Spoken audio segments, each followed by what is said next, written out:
Thread తయారు చేసేటప్పుడు దాన్ని బాగా స్క్వీజ్ చేయాలి. ఒక దారంలో పట్టే కాటన్ డబుల్ కాటన్ పట్టిద్దిగా, డబుల్ కాటన్ పడితే నా థ్రెడ్ ఏమవ్వాలి, అప్పుడు సైజ్ పెరగాలి. సో అప్పుడు మ్యానుఫ్యాక్చర్ ఏం చేయాలి, థ్రెడ్ తయారు చేసేవాడు ఏం చేస్తాడు, బాగా స్క్వీజ్ చేస్తాడు. మళ్ళీ అది లూజ్ అవ్వకూడదు, మళ్ళీ ఎక్స్పాండ్ అవ్వకూడదు. ఎక్స్పాండ్ అవ్వకుండా మళ్ళీ ప్రాసెస్ చేసి తయారు చేయాలి. అప్పుడు ఇదే షర్ట్ వస్తుంది, ఇదే సైజ్ వస్తుంది, ఇదే థిక్నెస్ వస్తుంది, కానీ దీనికి పట్టే కాటను తక్కువ ఉంటుంది. మీరు ఇప్పుడు బాంబే డైయింగ్ కానీ ఇట్లా ఏదైనా ఒక పెద్ద ఇంటర్నేషనల్ మ్యానుఫ్యాక్చరింగ్ ఇండియాలో పెద్దగా ఉండదు. ఏదైనా క్లాత్ ఇంటర్నేషనల్ మార్కెట్కి కనుక ఎక్స్పోర్ట్ అయ్యేటప్పుడు మీరు జనరల్గా షాపింగ్కి వెళ్ళినప్పుడు బాంబే డైయింగ్ కానీ వాటిలో కానీ లేకపోతే పెద్ద స్టోర్స్లో కానీ ఎస్పెషల్లీ దుప్పట్లు, బెడ్షీట్స్ ఇవి తీసుకునేటప్పుడు మీరు ఎప్పుడైనా అబ్జర్వ్ చేస్తే కనుక వాటి దగ్గర క్లియర్గా మెన్షన్ చేసి ఉంటుంది 160 thread count, 200 thread count, 320 thread count అని చెప్పి. అంటే ఏంటంటే ఆ దుప్పటి ఆ థ్రెడ్ కౌంట్తో తయారు చేశాడు అని. దుప్పటి సైజ్ ఎంత, అదే సైజు ఏదో 7/8 అనుకుందాం కాసేపు. దుప్పటి 7/8 అంటే రిజల్యూషన్ అదే ఫుల్ హెచ్డిఏ. కానీ అందులో మళ్ళీ ఎట్లా తయారు చేసింది, దుప్పటి సైజు 7/8 కానీ ఆ దుప్పటి తయారు చేసిన ఈ కాటన్ ఈ థ్రెడ్లో ఒక థ్రెడ్లో ఇంకా 5 థ్రెడ్స్ ఉంటాయి కదా. ఎన్ని ఉంటాయి అంటే 320 థ్రెడ్ కౌంట్ మీకు కావాలంటే కాస్ట్ ఎక్కువ ఉంటుంది, 2000 ఉంటుంది. 160 థ్రెడ్ కౌంట్ తీసుకుంటే ఇంకా తక్కువ ఉంటుంది, ఇంకా తక్కువ 80 థ్రెడ్ కౌంట్ తీసుకుంటే ఇంకా కాస్ట్ తక్కువ ఉంటుంది. అంతే. అట్లాగే బిట్ రేట్ అంటే ఏమవుతుందంటే రిజల్యూషన్ అదే అయినప్పటికీ వీడియోకి ఇంకా ఎంత క్వాలిటీ అది అందులో బాగా ఇంకా డేటా ఎక్స్ట్రా యాడ్ చేసి చూపిస్తుంది. చెప్పండి, ఏమని అడుగుతున్నారా? ఓకే, అది ఎవరు అడిగింది బిట్ రేటు? ఓకేనా. బిట్ రేటు మీరేం పట్టించుకోని అవసరం లేదు. అక్కడ బిట్ రేట్ దగ్గర ఆటో అన్నది సెలెక్ట్ చేసుకోండి. ఆటో సెలెక్ట్ చేసుకుంటే సాఫ్ట్వేర్ అదే సెట్ చేసేసుకుంటుంది. ఎంత ఎంత ఎంత కావాలి, ఎంత బెస్ట్, ఎక్కువ తీసుకోదు, తక్కువ తీసుకోదు. అది ఇంటెలిజెంట్గా అనాలిసిస్ చేసుకుని ఎంత బిట్ రేట్ కావాలో అంత bit rate పెట్టేసుకుంటుంది. Okay.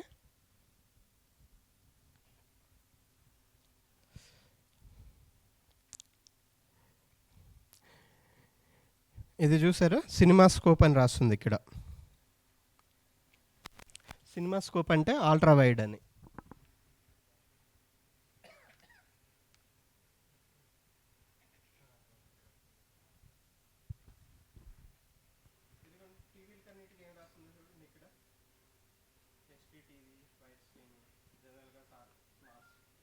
Smart phones 16:9, cinema film US standard 35mm wide screen. ఇది సినిమా స్కోప్ అంటే ఇప్పుడు ఉన్న వాటిల్లో హైయెస్ట్ వైడ్. ఇది బాగా ఇట్లా మీకు జనరల్గా ఉన్నాయన్నీ దీని దగ్గరికి వస్తాయి. 2.35:1. ఇది అర్థం చేసుకోండి అంతే, మీరేమీ గుర్తుపెట్టుకుని కంగారు పడిపోవాల్సిన పని లేదు. సాఫ్ట్వేర్ ఓపెన్ చేసినప్పుడు కొన్నిసార్లు అది అడుగుతుంది. ఏమని అడుగుతుంది అంటే 16:9, 4:3, ఎంతలో తయారు చేయమంటావు అని అడుగుతుంది అది. అప్పుడు మీకు వెంటనే గుర్తుకు రావాలి, మనకు కావాల్సింది 16:9 డిఫాల్ట్గా. ఒక్క షార్ట్స్ తయారు చేసేటప్పుడు మారుతుంది, అది చూపిస్తాం మళ్ళీ. ప్రతి సాఫ్ట్వేర్ వాళ్ళే మెన్షన్ చేస్తారు, మాకు ఏ రిజల్యూషన్లో కావాలి, ఎంత బిట్ రేట్లో కావాలి అన్నది వాళ్ళే చెప్తారు.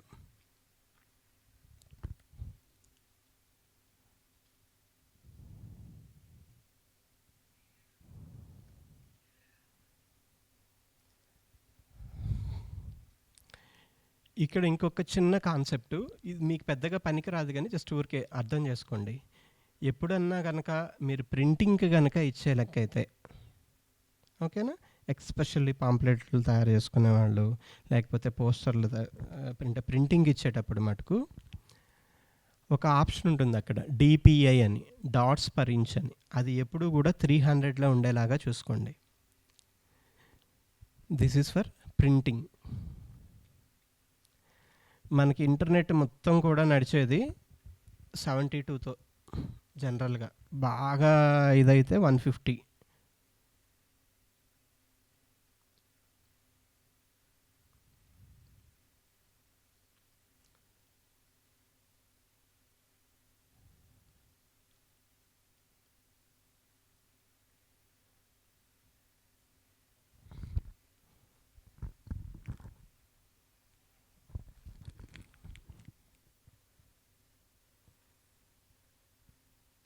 నెక్స్ట్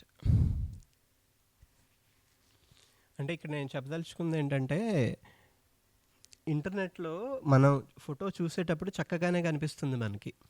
అదే ఫోటో తీసేసి పెట్టేసి గబుక్కున ఒక ప్రింటౌట్ కొట్టేసామనుకోండి, అది ఎట్లా కనిపిస్తుందంటే, ఇప్పుడు మీకు ఆ స్క్రీన్ మీద కనిపిస్తుంది చూసారా? డాట్స్ డాట్స్‌గా బ్లర్రీగా కనిపిస్తుందనమాట. ఎందుకంటే ఇంటర్నెట్‌లో పెట్టేయన్నీ ఎందులో నుంచి రావాలి? ఇంటర్నెట్ నుంచి రావాలి. ఇంటర్నెట్ అంటే ఏంటి? It's nothing but data transfer. డేటానే ట్రాన్స్‌ఫర్ అవ్వాలి. ఎక్కడో సర్వర్స్ నుంచి టెలికమ్యూనికేషన్ నెట్వర్క్స్‌లో దూరి, మళ్ళీ ఆప్టికల్ ఫైబర్‌లోకెళ్ళి, మళ్ళీ వైర్లెస్ సిగ్నల్ అయ్యి, మీ ఫోన్‌లోకొచ్చి, మీ ఫోన్ డీకోడ్ చేసి మీకు చూపిచ్చాలి. అది యాక్చువల్‌గా అది పడుకునేది ఎక్కడ? అది ఎక్కడో సర్వర్‌లో పడుకుని ఉంటది హార్డ్ డిస్క్‌లో ఒక ఫోటో. మనం చూడాలంటే ఎంత ట్రావెల్ చేసేయాలి ఇదంతా? అక్కడి నుంచి కొన్ని వేల కిలోమీటర్లు ట్రావెల్ చేసి రావాలి నెట్వర్క్లో. ఓకే, అది పడుకునేది చిన్న ప్లేసే, కానీ ట్రావెల్ చేసేది ఎంత ప్లేసు? ఈ ట్రావెల్ బర్డెన్ అంతా ఎవరిది? టెలికమ్యూనికేషన్ నెట్వర్క్ది. ఓకే, నెట్వర్క్ డౌన్ అయిపోకుండా నెట్వర్క్లు కూడా బతకాలి కాబట్టి, ఓకే, ఎంత అవసరమో అంతే వాడాలి. Simple point. రిసోర్సెస్ ఎంత అవసరమో అంతే వాడాలి. ఎక్కువ ఎందుకు వాడుకోవటం? స్క్రీన్ మీద చూడటానికి 72 DPIతో వస్తే సరిపోతుంది. అందుకని ఇంటర్నెట్లో మనకి కంటికి కనిపించేది, వెబ్సైట్లో కనిపించేవి అన్నీ కూడా 72 DPIతోనే వస్తాయి. సో వాడి సర్వర్లో వాడికి తక్కువ హార్డ్ డిస్క్ సరిపోతుంది. 72 DPIకిలో మీరు ఒక ఫోటో ఉందనుకోండి, అది ఒక 1 MB ఉందనుకోండి, 300 DPIలో పెడితే దాని సైజు 10 టైమ్స్ అయిపోతుంది. 300 DPIతో మీరు ఒక డాక్యుమెంట్ తయారు చేసి మీరు ఫోన్లో ఓపెన్ చేయడానికి ట్రై చేస్తే కుర్రో ముర్రో అనేది ఫోన్ ఓపెన్ అవుతుంది అంత త్వరగా. ఈవెన్ ఓల్డ్ ల్యాప్టాప్స్ ఏమైనా ఉన్నాయనుకోండి, అందులో కూడా 300 DPIతో ఒక డాక్యుమెంట్ తయారు చేశారంటే డాక్యుమెంట్ సైజ్ వచ్చేసి 70 MB, 80 MB, 100 MB, 150 MB దాకా వెళ్ళిపోతాయి. ఓకే, అందుకే మీరు జనరల్గా ప్రింటర్స్, ఈ ఆఫ్సెట్ ప్రింటర్స్ అని చెప్పి కొన్ని షాప్స్ ఉంటాయి కదా, వాళ్ళ దగ్గర చూస్తే జనరల్గా కంప్యూటర్స్ అడ్వాన్స్డే పెట్టుకుని ఉంటారు ఎప్పుడు. ఎందుకు అంటే వాళ్ళదంతా ప్రింటింగ్ మీడియా కాబట్టి, ప్రింటింగ్ మీడియాలో రిజల్యూషన్ దీన్ని తగ్గట్టుగా ఉండాలి. అన్ని 300 DPIతో ఉండాలి. 300 DPIలో అంటే అంత డేటా పడుతుంది. సో రోజువారీ మీకు ఏం అవసరం ఉండదు. మీరు పాంప్లెట్ తయారు చేసిన మోస్ట్లీ మీరు ఏం చేస్తారు? వాట్సాప్లోనే ఫార్వర్డ్ చేస్తారు. మీరు ఒక పోస్టర్ తయారు చేసినా వాట్సాప్లోనే ఫార్వర్డ్ చేస్తారు. సో ఇది మీరంతా ఇది చేయాల్సిన పని లేదు, మీ వర్క్ కాదు. జస్ట్ ఇన్ఫర్మేషన్ పెట్టుకోండి అంతే. ఎప్పుడన్నా సాఫ్ట్వేర్లో కనిపిస్తుంది DPI అని చెప్పి. మీకు ఏమీ తెలియనప్పుడు కన్ఫ్యూజన్ వచ్చింది అనుకోండి, అది కంపల్సరీ సెలెక్ట్ చేయాలి. ఏదో ఒకటి ఏంటో తెలియట్లేదు అనుకున్నప్పుడు 150 పెట్టేయండి, ఏం కాదు. డిఫాల్ట్ వాల్యూ 150 తీసుకోండి. 90% అడగవు. ఇన్ కేస్ అడిగితే 150 తీసుకోండి. ప్రింటింగ్ చేసేవాళ్ళు వాళ్ళకి తెలుసు, వాళ్ళు ఎంత కావాలో వాళ్ళు సెట్ చేసుకుంటారు.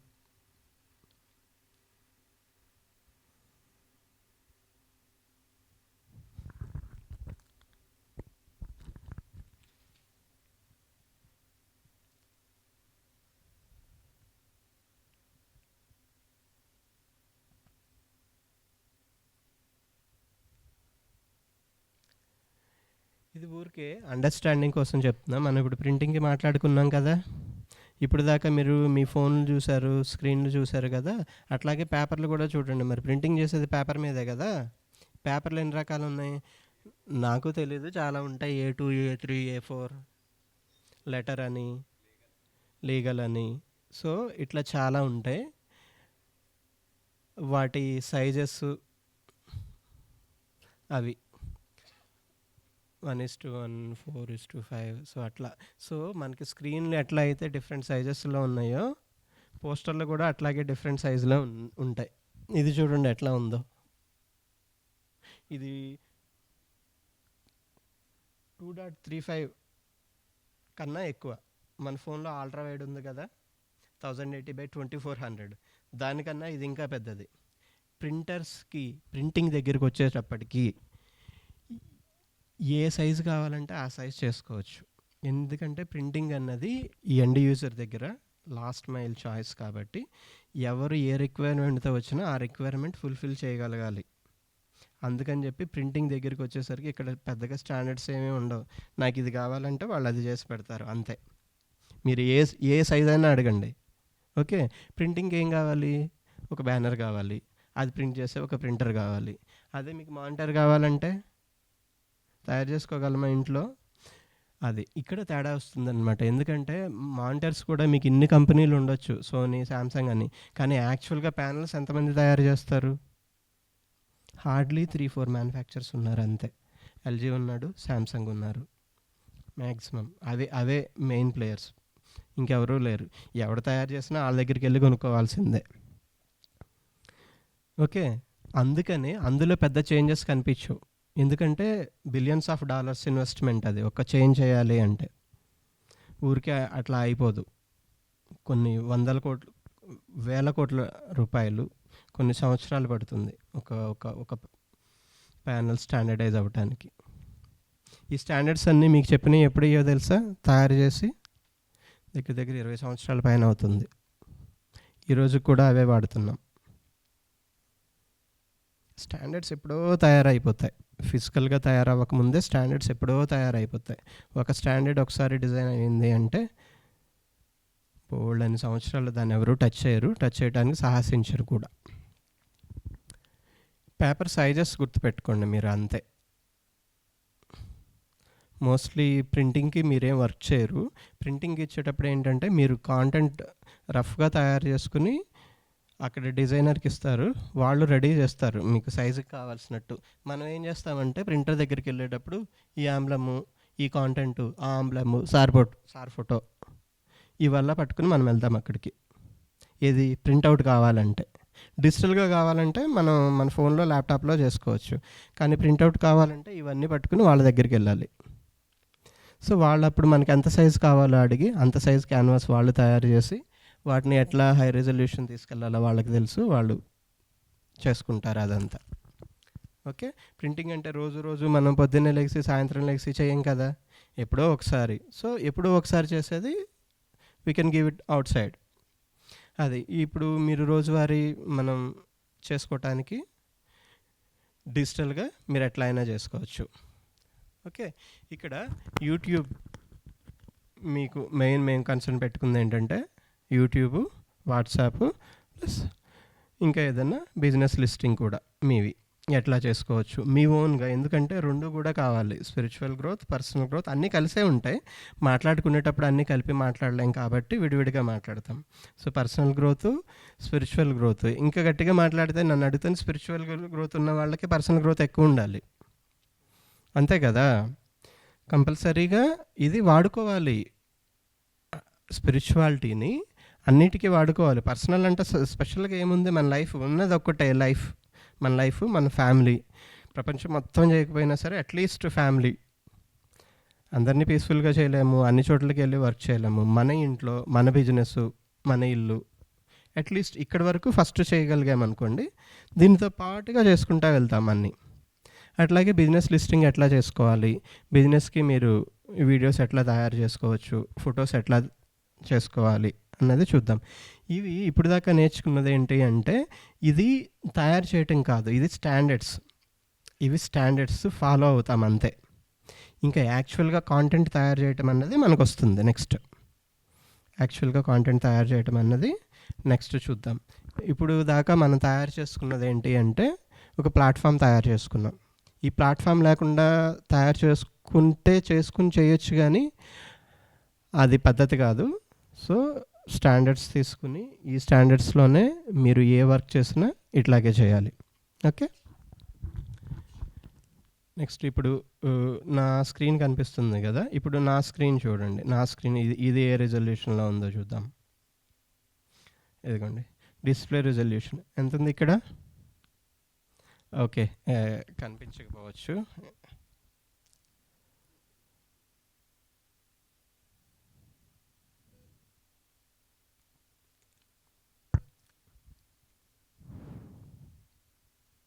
ఎంత ఉంది? సో ఈ laptop display full HD display.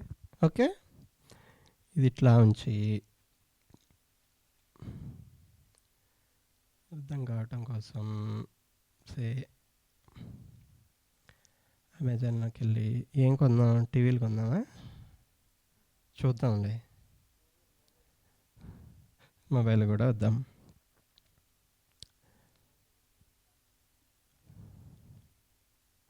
ఇక్కడ ఏం రాస్తుంది చూడండి, స్క్రీన్ సైజు 32 ఇంచెస్.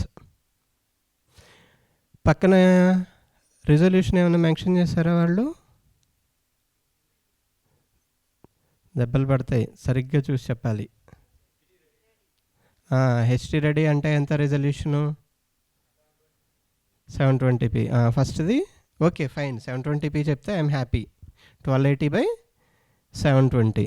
దీని ఈ సైజ్ ఎంత ఉంది స్క్రీన్ సైజు? 32 ఇంచెస్. ఏదైనా ఒకటి మాట్లాడుకుందాం, ఇంచెస్లో మాట్లాడుకుందాం. 32 ఇంచెస్ హెచ్డి రెడీ. ఇది కూడా 32 ఇంచెస్, ఇది కూడా HD ready. 32 inches HD ready,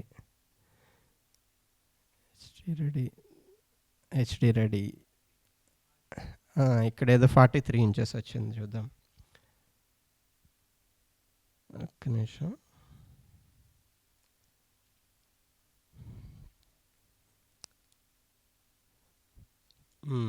ఇది 43 ఇంచెస్ 4K.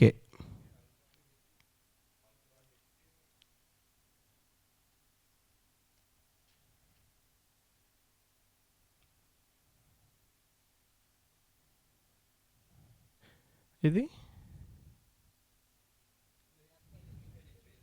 స్క్రీన్ సైజ్ ఎంత? ఇంతకుముందు చూసింది 43 ఇంచెస్ 4K. ఇప్పుడు 43 ఇంచెస్. దీని కాస్ట్ ఎంత ఉంది? రఫ్గా 14,000 ఉంది ఇక్కడ. అదే 4Kలో చూస్తే ఏమవుతుంది? 25. చూసారా, స్క్రీన్ సైజ్ అదే 23 ఇంచెస్సే, ఒక రిజల్యూషన్ మారిపోయింది అంతే కదా. ఎక్కువ పిక్సెల్స్ పెట్టాలంటే ఆబ్వియస్గా వాళ్ళకి ఎక్కువ కాస్ట్ అవుతుంది. So price will be very high. ఇదే 43 ఇంచెస్లో ఇప్పుడు రావట్లేదులే, కానీ ఇంతకుముందు హెచ్డి రెడీ కూడా వచ్చాయి. సో ఇట్లా మీరు మార్కెట్లోకి వెళ్ళినప్పుడు కూడా సైమల్టేనియస్గా మీ విజ్డమ్ పనిచేస్తూ ఉండాలి. పనిచేస్తుంది అంతే, మీరేం చేయనవసరం లేదు. ఒకసారి దానికి అర్థమైపోయిన తర్వాత 43 ఇంచెస్ అనగానే మీరు పక్కన ఎతుకుతారు రిజల్యూషన్ ఎంత రాశాడు అని చెప్పి, అంతే కదా. మన ఇష్టం, మనకు కావాలి అంటే ఫుల్ హెచ్డి కొనుక్కుంటాం, 4K కొనుక్కుంటాం, అది మన ఇష్టం. కానీ మనం ఏం కొనుక్కుంటున్నాము, మనం పే చేసే ప్రైస్కి మనం ఏం తెచ్చుకుంటున్నాము అన్నది మనకి తెలియాలి కదా. ఇది ఎంత ఉందో చూడండి, 40 ఇంచెస్. ఇది ఫుల్ హెచ్డి. సో 43 ఇంచెస్లోనూ ఫుల్ హెచ్డి ఉంది, 40 ఇంచెస్లోనూ ఫుల్ హెచ్డీలో ఉంది. ఇక్కడ చిన్న క్వశ్చన్ నేను ఎక్స్ప్లెయిన్ చేయింది, రెండిటికి ఫుల్ హెచ్డి అంటే రెండిటికి సేమ్ పిక్సెల్స్ కదా. మరి 43 ఇంచెస్కి 40 ఇంచెస్కి ఏం తేడా అయి ఉంటుంది స్క్రీన్లో?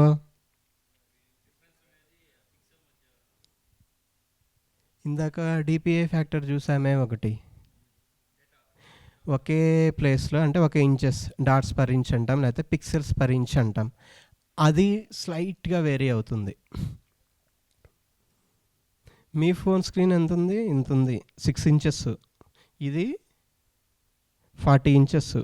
40 ఇంచెస్లో పెట్టిన పిక్సెల్స్ 6 ఇంచెస్లో మీ ఫోన్ స్క్రీన్లో పెట్టారు అంటే డెన్సిటీ ఎంత ఉంటుంది? చాలా ఎక్స్ట్రాడినరీగా ఉంటుంది డెన్సిటీ, వెరీ హై డెన్సిటీ ఉంటుంది. వీటిని హై డెన్సిటీ ప్యానల్స్ అంటాం అన్నమాట, హై డెన్సిటీ ప్యానల్స్ అంటాం. అందుకే ఫోన్లో మనకి ఏ క్వాలిటీ చూసినా పెద్ద తేడా అనిపించదు. 480 యూట్యూబ్ చూసేటప్పుడు 480 పెట్టుకున్నా బాగానే ఉంటుంది, 720 పెట్టుకున్నా బాగానే ఉంటుంది, 1080 పెట్టుకున్నా బాగానే ఉంటుంది, 4K పెట్టుకున్నా బాగానే ఉంటుంది. ఎందుకు అంటే ఉన్నవన్నీ ఇంత ప్లేస్లోనే ఉన్నాయి. అట్లా కాకుండా ఒక డిస్ప్లే ఒక పెద్దది అనుకోండి, అప్పుడు ప్రతి రిజల్యూషన్కి డిఫరెన్స్ తెలుస్తూ ఉంటుంది. అక్కడ చిన్న ప్లేస్లే కాబట్టి పెద్ద డిఫరెన్స్ తెలియదు మనకి. సో ఈ విజ్డమ్ని సైమల్టేనియస్గా ఇక్కడ వాడుతూ ఉండాలి మీరు. ఇప్పుడు ఫోన్స్ చూసారనుకోండి,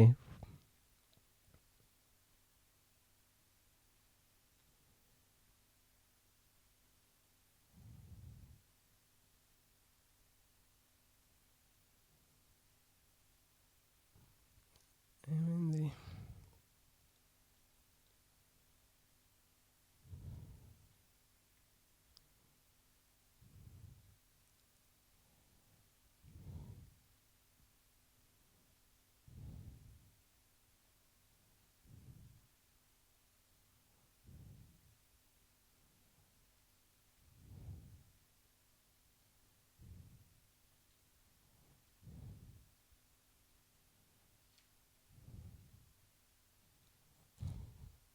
6.78 ఇంచెస్. ఎఫ్హెచ్డి అంటే ఫుల్ హెచ్డి అని రాసి ఊరుకోలేదు. ఇందాక చెప్పారు కదా మీరు అందరూ 1080 తర్వాత 1920 లేకుండా కొంతమందికి 2400 ఉంది, కొంతమందికి 2300 ఉంది. అదేంటంటే ఆ చిన్న ప్లస్ అన్నమాట.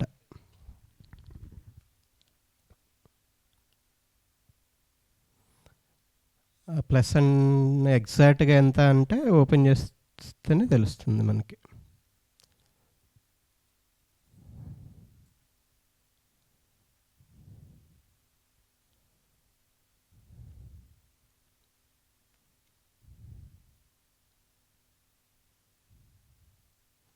ఇక్కడ ఉంటాయి.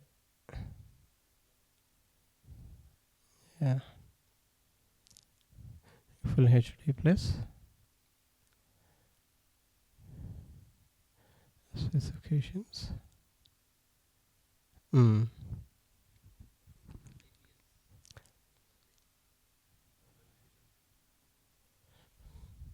సో 1920 బదులు 2460 ఉంది. ఇందాక కొంతమందికి 2400 ఉంది కదా.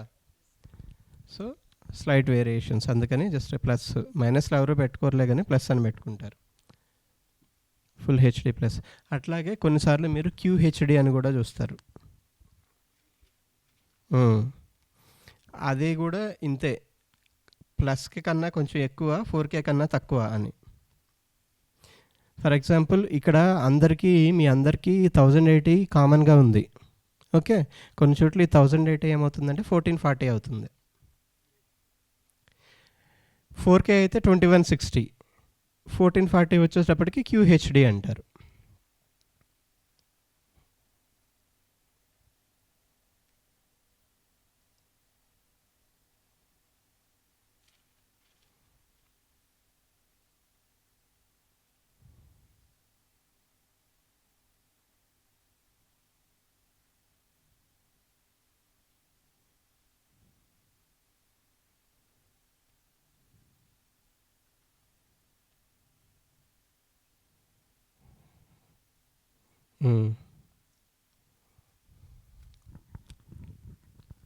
సైజ్ ఎంత ఉంది రిజల్యూషన్?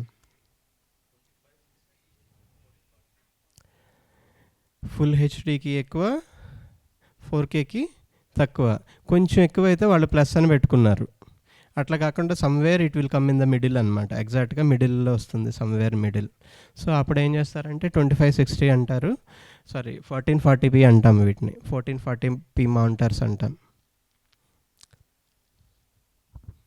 గేమ్స్ ఆడేవాళ్ళు, గ్రాఫిక్ కార్డ్స్ వర్క్ చేసేవాళ్ళు, వాళ్ళకి తెలుస్తుంది ఇవన్నీ.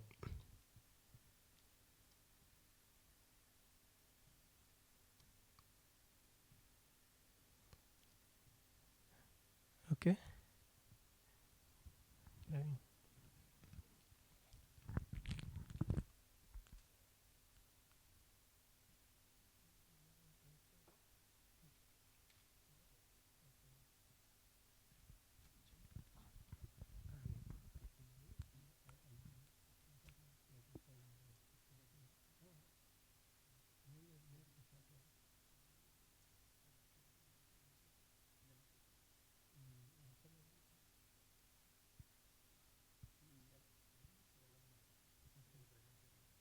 అర్థమవుతుందా మీకు? బోరింగ్గా ఉంటుంది కొంచెం, అంటే ప్రాక్టికల్ స్టార్ట్ చేయలేదు కదా. I'm trying my best. మీకు అందుకే అన్నీ చూపించి ప్రాక్టికల్గా మీ ఫోన్లో చూపించి సాఫ్ట్వేర్స్ ఓపెన్ చేసి, మీ దగ్గర CPU-Z అప్లికేషన్ ఆల్రెడీ ఇన్స్టాల్ చేస్తుంది కదా, రిజల్యూషన్తో పాటు ఇంకొంచెం పారామీటర్స్ కూడా ఉన్నాయి అక్కడ. ఇందాక DPI అని మాట్లాడుకున్నామా, PPI అని మాట్లాడుకున్నామా, అది కూడా ఉంటుంది అక్కడ. ఓకే, సో ఒకసారి CPU-Zలో అది ఎందుకు ఇచ్చాను మీకు అంటే, అది మీకు ఎప్పటికీ ఉపయోగపడుతుంది. ఫోన్లోనే కాదు, మీరు ల్యాప్టాప్ కొనుక్కుంటే ల్యాప్టాప్కి ఉపయోగపడుతుంది, మీ పిల్లలకు కొన్న ఉపయోగపడుతుంది. యాక్చువల్గా ఆ డివైస్లో ఏమేమి ఉన్నాయి, ర్యామ్ ఏముంది, గ్రాఫిక్ కార్డ్ ఏముంది, ప్రాసెసర్ ఏముంది, ఎప్పుడు మ్యానుఫ్యాక్చర్ అయింది, ఆపరేటింగ్ సిస్టమ్ ఏంటి, అందులో OS ఎప్పుడు ఉంది, OS లాస్ట్ సెక్యూరిటీ ఎప్పుడు వచ్చింది, మదర్ బోర్డ్ ఏముంది, ర్యామ్ ఎవరు, మ్యానుఫ్యాక్చర్ ఎవరు, ఆల్ పారామీటర్స్ అందులోనే వస్తాయి. ఇప్పుడు మేము ఏదైనా ఒక డివైస్ కొన్నాం అనుకోండి, ఫస్ట్ చేసే పని ఏంటంటే అదే CPU-Z ఓపెన్ చేసి చెక్ చేస్తాం. మనం కొన్నదేను, మనం కొన్నామని అనుకున్నదేను, వాడు చెప్పింది మనకి డెలివరీ చేశాడా లేదా అని అందులో తెలిసిపోతుంది. అన్నీ మనం ఓపెన్ చేస్తే వారంటీ పోతుంది. సో మనం చూసుకోవాలి కదా ఏం కొన్నామో. సో అందులో చూస్తే మొత్తం అన్నీ తెలిసిపోతాయి అన్నమాట. ఏముంది మన ఫోన్లో, ఏమేమి ఉన్నాయి ఇంకా అదే అని చెప్పి. ఓకే. సో నైట్కి హోంవర్క్ గుర్తుంది కదా. హోంవర్క్ కాదు, ఇక్కడ వర్కే, పిరమిడ్ వర్కే. సో ఏం చెప్పాను వర్క్కి? ఇమేజెస్, ఎన్ని ఇమేజెస్? లో ఒకటి, హై ఒకటి. వీడియో లో ఒకటి, హై ఒకటి. అంతే. ఈ 2 పనులు చేసి మీరే చూసుకోండి. రిజల్ట్స్ మనం రేపు మార్నింగ్ చూద్దాం. Okay. And thank you very much చక్కగా నేర్చుకుంటున్నందుకు. ఈ పూటకి మనం డిస్పర్స్ అవుదాము. Okay, will go for dinner, then after that do your work. And చక్కగా రెస్ట్ తీసుకోండి. ఓకే, మీరు మెడిటేషన్ చేసుకుని ఏ చేసుకున్నా బీ రిలాక్స్డ్గా ఉండండి.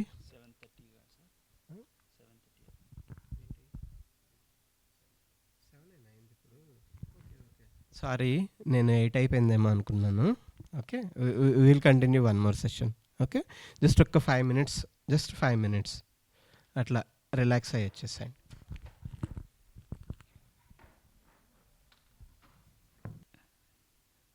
ఓకే, అందులో వేసే నెట్వర్క్ కానీ సిమ్ కానీ అది కూడా ఆప్షనల్. మీరు సిస్టంలోకి వెళ్తే జీమెయిల్ ఐడి, ఫోన్ నెంబర్ అడగదు. మళ్ళీ ఇంకొకసారి ఫోన్లోకి వెళ్తే ఫస్ట్ ఫోన్ నెంబర్ అడుగుతుంది. అంటే 2 ఆప్షన్స్ సైమిల్టేనియస్గా మెయింటైన్ చేస్తున్నారు ఇప్పుడు, 2 ఆప్షన్స్. సో తర్వాత జీమెయిల్లోకి వెళ్ళిన తర్వాత చాలామందికి అక్కడ చూడాల్సిన విషయం ఏంటంటే, నేను ఇక్కడ చూపిస్తాను, చిన్న విషయం చూపిస్తాను మీకు.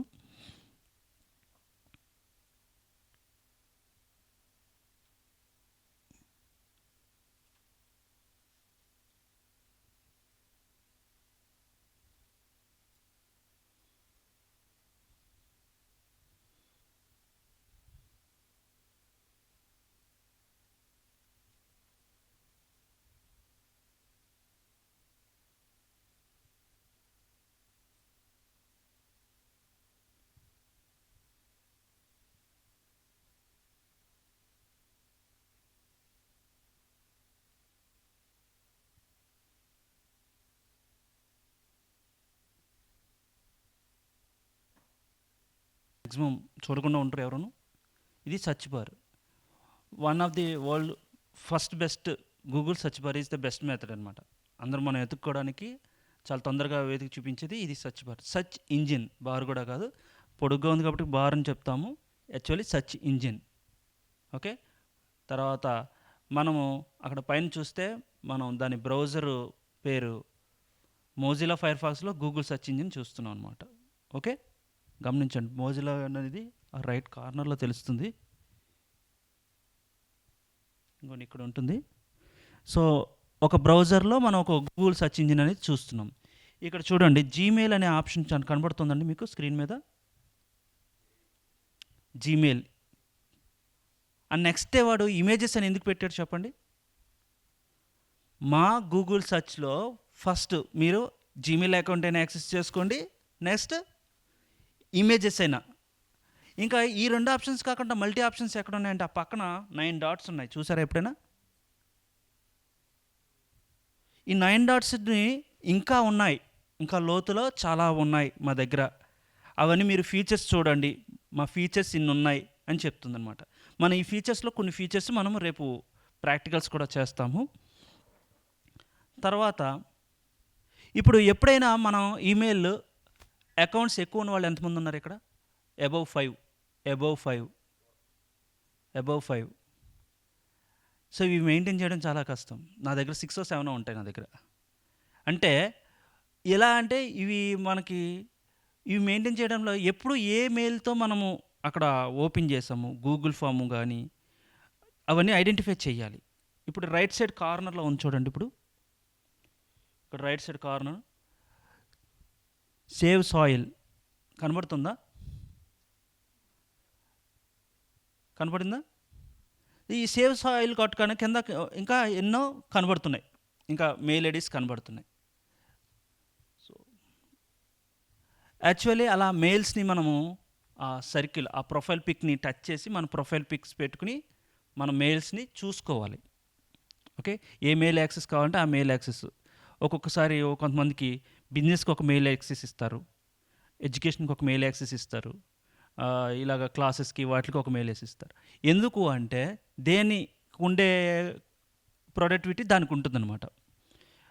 సో ఈ మెయిల్ ఐడి మీకు అటు యూట్యూబ్లో కనబడుతూ ఉంటుంది, ఇటు ప్లే స్టోర్లో కనబడుతూ ఉంటుంది. చూడండి, మీ మొబైల్లో ఏ మెయిల్ యాక్సెస్తో మీరు చేస్తున్నారనేది కూడా ఎక్కువ మెయిల్స్ ఉన్న వాళ్ళు తెలియదు. గూగుల్ ఫామ్కి ఒకటి వాడతాను నేను, యూట్యూబ్కి ఒకటి వాడతాను, ఓకే, జూమ్కి ఒకటి వాడతాను. ఇలా మెయిల్ ఐడీస్ రకరకాల వాటిని వాడతాను. కానీ వాటిని మళ్ళీ నేను ఐడెంటిఫై చేసి ఓహో నేను దీంట్లో వాడాను. ఇప్పుడు గూగుల్ ఫామ్ అనేది మీరు ఇప్పుడు ఎవరు అడిగారు గూగుల్ ఫామ్ ఫిల్ చేయాలన్నారు. గూగుల్ ఫామ్ అని కొట్టగానే వచ్చేస్తుంది, ఫిల్ చేసేస్తారు. కానీ ఆ లింక్ ఎక్కడుందో మళ్ళీ ఎత్తుక్కోవాలి, అసలు ఎక్కడ క్రియేట్ చేశారు. సో ఇలాగా గూగుల్లో ఉన్న ప్రతి ఈవెంట్ని మనం యాక్సెస్ ఎక్కడ చేసామనేది యాక్యురేట్గా పట్టుకుంటూ ఉండాలి. సెర్చ్ చేయడం ఒక ఎత్తు అయితే మన ఫైల్స్ ఎక్కడ స్టోర్ చేసి పెట్టుకున్నాము, దేంట్లో ఏది పెట్టాము అనేది ఐడెంటిఫై చేస్తూ ఉండాలి. ఓకే, ఎంతమంది మెయిల్ ఐడీస్ ఇచ్చారు? అందరూ ఇచ్చారా మెయిల్ ఐడీస్ గూగుల్ ఫామ్లో? అందరూ? ఎవరైనా ఇవ్వని వాళ్ళు ఉన్నారా? ఎవరికైనా ఒక క్వశ్చన్ ఉందా? జీమెయిల్ ఐడి క్యాపిటల్ లెటర్స్ అంటే మీకు ఎవరికైనా డౌట్ వచ్చిందా? ఎందుకని స్మాల్ ఇవ్వాలి? ఇప్పుడు ఏం చేస్తారని మీరు టైప్ చేస్తారు, టైప్ చేసినప్పుడు ఫస్ట్ లెటర్ క్యాపిటల్ లెటర్ వస్తుంది.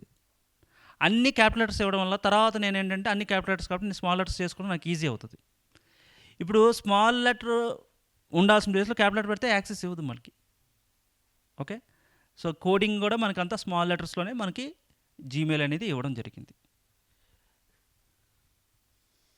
ఇప్పుడు మనము ఒక చిన్న సెర్చ్ చేద్దాం.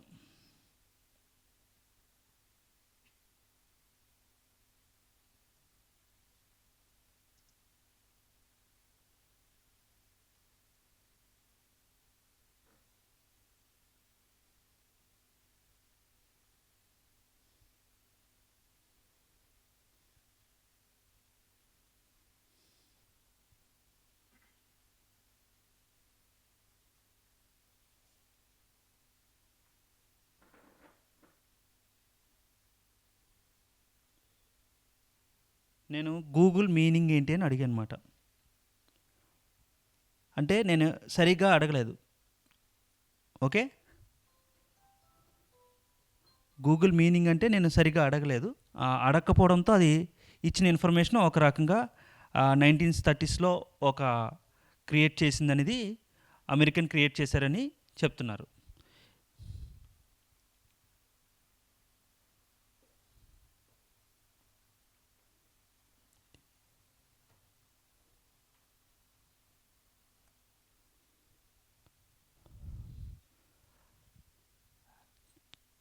కనబడిందండి క్లియర్గా? దానికి అంత మీనింగ్ వాళ్ళని ఆ ఫామ్ని చూపించారనమాట. Global organisation of oriented group language of earth. అంటే ఇప్పుడు దాన్ని అంత షార్ట్గా మనం చాలా ముద్దుగా పిలుచుకుంటున్నాం గూగుల్ గూగుల్ అని. మనం రోజు అలా మెన్షన్ చేస్తామా? ఎక్కడ మెన్షన్ చేయం. అంటే మనకు ప్రతిదానికి ఒక ఫార్మేషన్ అనేది నడుస్తుంది. బియాండ్ దట్ ఫ్రంట్ ఉండేది చిన్నదే. ఇప్పుడు ఇక్కడ ఇది ఉంది, పిఎంసి అని ఉంది, దీని ఫామ్ ఏంటి? అక్కడ ఇంకొకటి ఉంది, పిఎస్ఎస్ఎం అని ఉంది. ఓకే, అట్లాగా మనం ప్రతిదాన్ని ఆ ఫార్మేషన్ని మనం మెయింటైన్ చేస్తూ ఉండాలి. సో ప్రతి ఒక్కరు కూడా ఈ సబ్జెక్ట్స్లో మనము నేర్చుకునేది ఏంటంటే ఫార్మేషన్. ప్రతి కంపెనీ వాళ్ళు ప్రతి ఒక్కరు కూడా ఒక ఫామ్ అవుతూ ఉంటారు అన్నమాట. మనం కూడా దాన్ని ఆ ఫార్మ్ని కనుక మనం ఫుల్ఫిల్ చేసుకోగలిగితే ఎంతోమందికి ఇదేదో వాళ్ళు చూడడానికి వాళ్ళకి వినడానికి కూడా చాలా డిఫరెంట్గా ఉంటుందన్నమాట.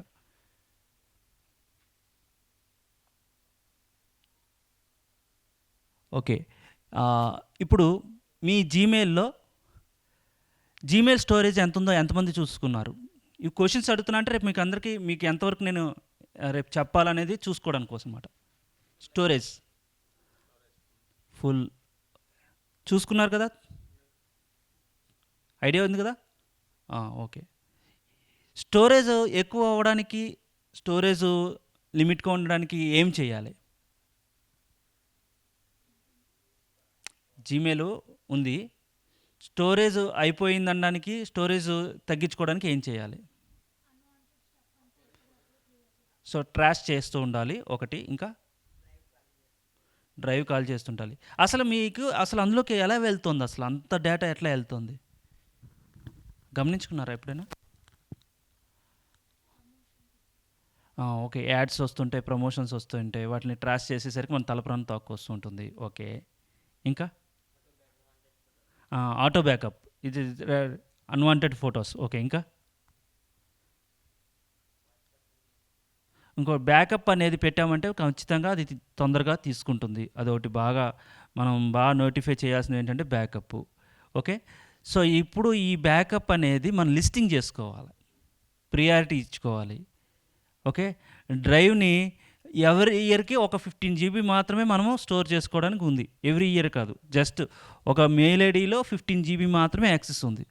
మరి ఒక ఇయర్లో ఎన్ని ఫోటోలు తీసుకుంటాము, ఎంత స్టోరేజ్ని చేస్తాము, వాటిని వ్యాస్ట్గా అలా ఉంచుకోగలుగుతాము మనం. సో అటు మొబైల్లోనూ ఇటు మెయిల్లోనూ. కానీ మెయిల్ని యూజ్ చేయడంలో మనకి కొన్ని టెక్నిక్స్ కంపల్సరీ మెయింటైన్ చేయాలి. మన ఓన్ డాక్యుమెంట్స్ విషయంలో కూడా చాలా కేర్ తీసుకోవాలి.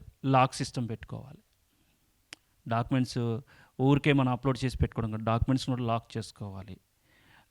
జిప్ సిస్టమ్ వాడుతూ ఉండాలి, జిప్కి పాస్వర్డ్ పెడుతూ ఉండాలి.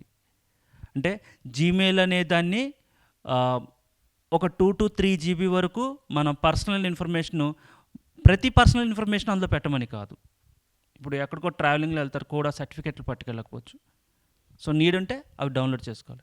ఆధార్, పాన్, ఈవెన్ ఎలాంటి డాక్యుమెంట్ అయినా మనం అక్కడ స్టోర్ చేసి పెట్టుకోవచ్చు. ఇంకా తర్వాత ఫ్యామిలీ ఫొటోస్ కొన్ని మాత్రమే. ఇట్లాగా ఇమేజ్ కలెక్షన్స్, ఒక్కొక్కసారి మనకి బాగా ఇన్ఫర్మేషన్, చాలా ఇన్ఫర్మేషన్ ఉంటుంది అందులో, వాటిని కూడా చాలా జాగ్రత్తగా స్టోర్ చేసుకోవాలి. ఇప్పుడు ఈ జీమెయిల్లో మీ స్టోరింగ్ విధానం ఎట్లా చేస్తారు? జీమెయిల్లో స్టోరింగ్ విధానం ఎట్లా చేస్తారు? Yes sir. ఓకే, అంటే ఇప్పుడు నేను ఒక ఫైల్ పంపించాను, మీరు దాన్ని ఎలా స్టోర్ చేస్తారు?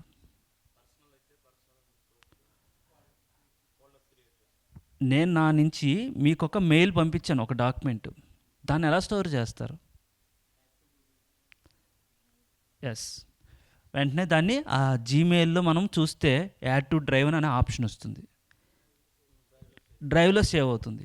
ఇప్పుడు డ్రైవ్ జీమెయిల్ ఒకటే కదా, రెండు చోట్ల ఒకటే స్పేస్ కదా, రెండు ఒకటే కదా. డ్రైవ్ అన్నా జీమెయిల్ అన్నా ఒకటే, రెండు ఒక దాంట్లోనే పడుతున్నాయి.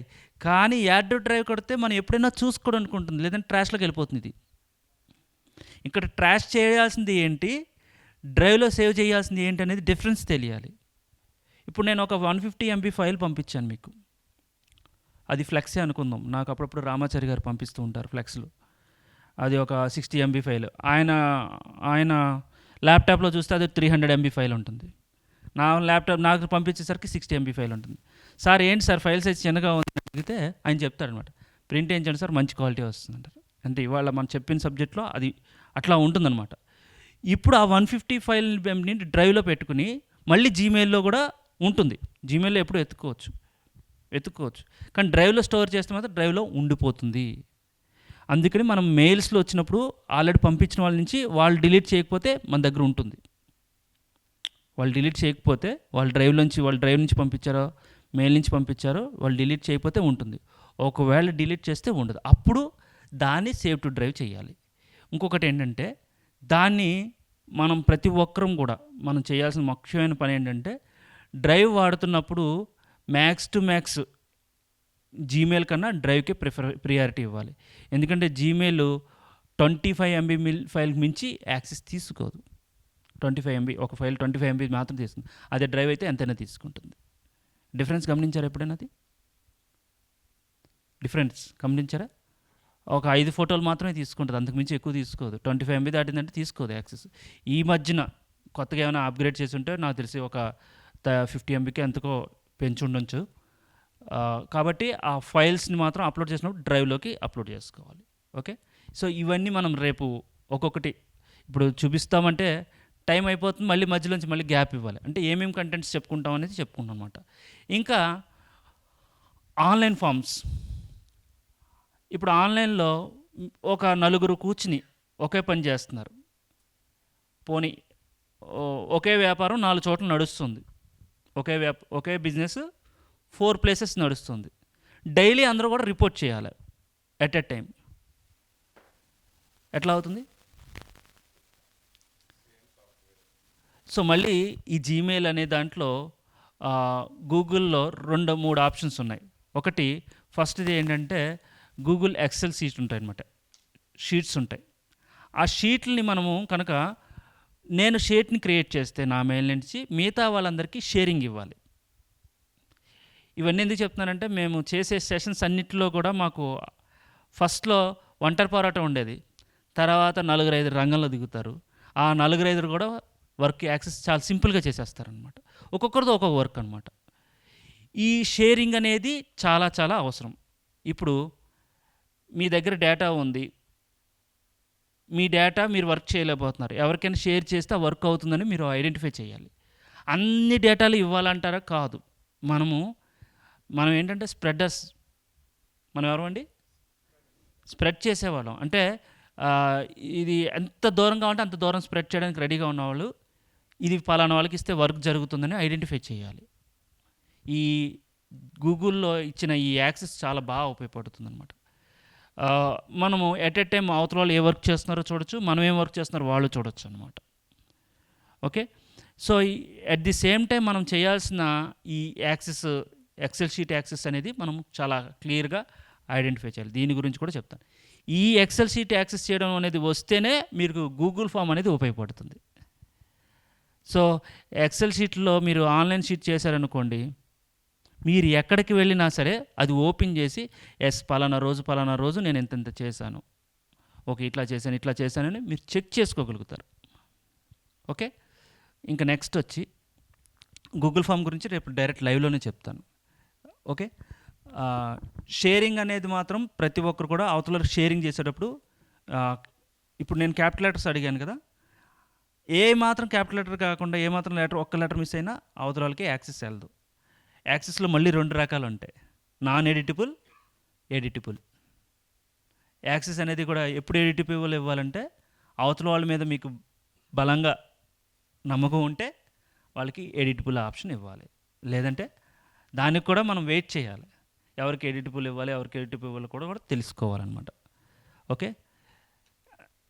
ఇంకొక పాయింట్ కవర్ చేద్దాము.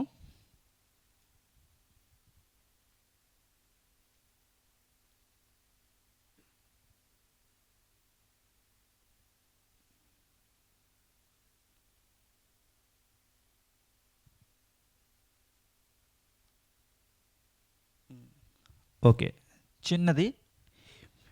ఇప్పుడు మీ మొబైల్లో ఉన్న కాంటాక్ట్స్ మీ సిమ్లో ఉన్నాయా, జీమెయిల్తో ఉన్నాయా? మ్యాక్స్ టు మ్యాక్స్ జీమెయిల్కే యాక్సెస్ ఇచ్చుకోండి. ఓకే. ఎందుకంటే ఇది సెక్యూరిటీ రీజన్స్ అనుకోండి. ఎప్పుడైనా సరే మీరు మీ కాంటాక్ట్స్ మీరు సేవ్ చేసుకొని జీమెయిల్కే చేసుకోవాలి. అలా జీమెయిల్ చేసుకున్న ప్రతిసారి కూడా మీ కాంటాక్ట్స్ ఆటో అప్డేట్స్ కూడా తీసుకుంటూ ఉంటుంది. ఎంతమంది చేస్తున్నారు ఇది? గుడ్. ఓకే. ఇక్కడ చిన్న విషయం ఏంటంటే హైయెస్ట్ కాంటాక్ట్స్ ఎంతమందికి ఎవరికి ఉన్నాయో చెప్తారా ఒకసారి? Very good. 2500. ఇంకా 5000. ఎవరివి? నీవేనా ఇంకా పక్కంటి వాళ్ళు అందరివినా? మీ ఊరిలో వాళ్ళవా? ఓకే. ఇంకా ఆయన ఎవరు 5000 చెప్పారు తర్వాత? ఇది కాంటాక్ట్సే. వావ్. అవును, అదే. సో అంటే మీ దగ్గర స్ప్రెడ్ చేయడానికి, ఈ మెడిటేషన్ చేయడానికి మీకు కంటెంట్ ఆఫ్ మీకు వర్క్ మీ దగ్గర అందుబాటులో ఉందని అర్థం.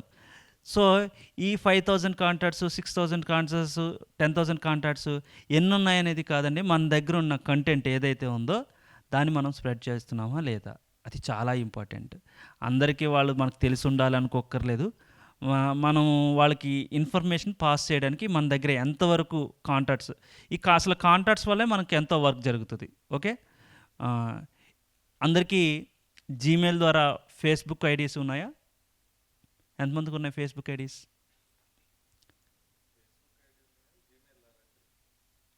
Okay, no problem. ఫోన్తో కూడా, మొబైల్ కాంటాక్ట్తో కూడా చేసుకోవచ్చు, ఆ ప్రాబ్లం ఏం లేదు. దానికి లింక్ చేసుకోవాలి కాకపోతే ఇది. ఓకే. ఇన్స్టాగ్రామ్ ఎంతమందికి ఉంది?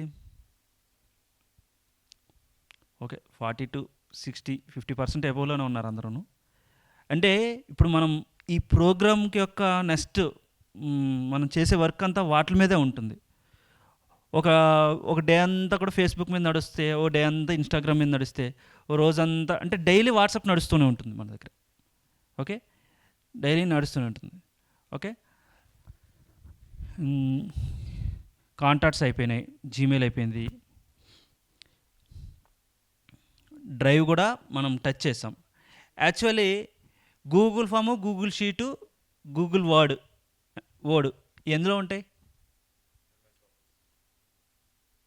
ఆన్లైన్ యాక్సెస్ అండి నేను అడుగుతుంది. ఇప్పుడు మనం అసలు ఎంఎస్ ఆఫీస్ ఆ టాపిక్లోకి వెళ్ళలేదు మనం. Google sheet, Google word, Google presentation, Google access, Google form ఇవన్నీ ఎందులో ఉంటాయి? డ్రైవ్లో ఉంటాయి. ఇవన్నీ డ్రైవ్లో ఉంటాయండి. ఇవన్నీ ఎందుకని డ్రైవ్లో ఉన్నాయి చెప్పండి? ఎస్. మీరు మామూలుగా సాఫ్ట్వేర్ ద్వారా తీసుకున్న ఆపరేటింగ్ సిస్టమ్ విండోస్ ద్వారా చేసుకుంటే ఆప్షన్ కంట్రోల్ ఎస్ అనేది వాడాలి. కానీ ఎప్పుడైతే గూగుల్ డ్రైవ్ అనేది వచ్చిందో, దాంట్లో గూగుల్ ఫామ్, గూగుల్ వర్డ్ పెట్టాడో, ఆటో సేవ్ ఆప్షన్ అనేది పెట్టారు. సో చాలా అది ఆటో సేవ్ వల్ల కంట్రోల్ ఎస్ అనేది అస్తమాటు టైప్ చేయాల్సిన అవసరం, ఆటో సేవ్ అనేది నడుస్తూ ఉంటుంది. సో ఇప్పుడు ఈ గూగుల్ ఫామ్ కూడా ఆటో సేవ్ మెథడ్ అనమాట. గూగుల్ ఎక్సెల్ షీట్ కూడా ఆటో సేవ్ మెథడ్. అంటే మనం ఒకసారి టైప్ చేసి వదిలేసిన తర్వాత అది అక్కడ అలాగే ఉంటుంది. మనం బ్యాక్ స్పేస్ చేస్తే తప్ప అది రిమూవ్ అవుతుంది అక్కడ, లెటర్ కానీ ఏదైనా సరే కానీ. ఓకే.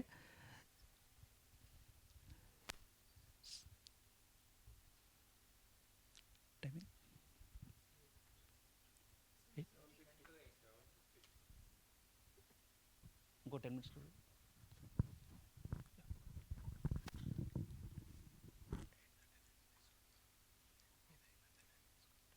ఇప్పుడా తీసుకుంటారా?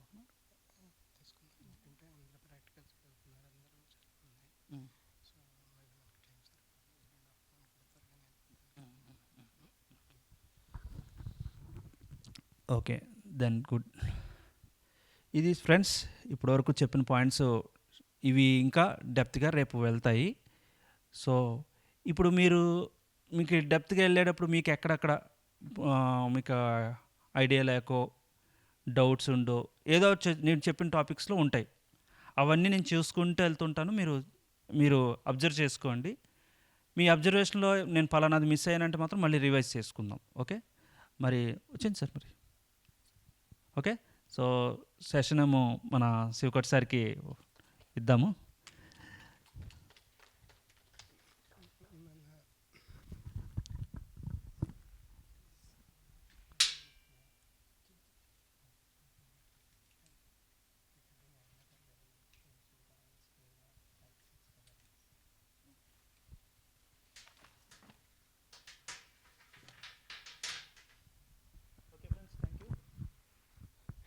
Thank you sir.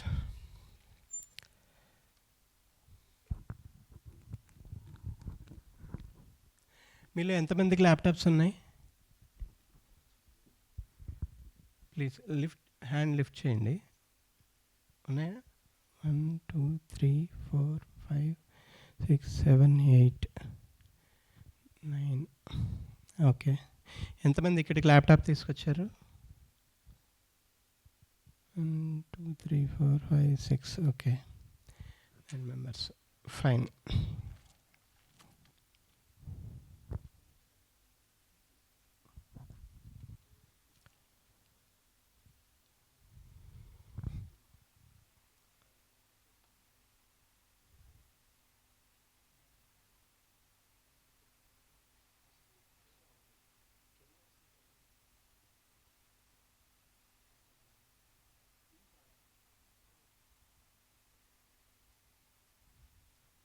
ఆప్షన్సే చూస్ చేసుకోవటం అవుతుంది. పెయిడ్ కావాలి అంటే మీ వర్క్ని బట్టి, రిక్వైర్మెంట్ని బట్టి మీ ఇష్టం. ఫర్ ఎగ్జాంపుల్ ప్రో కావాలి అనుకోండి నాకు, సో ఇన్ని ఆప్షన్స్ ఉన్నాయి మల్టిపుల్గా.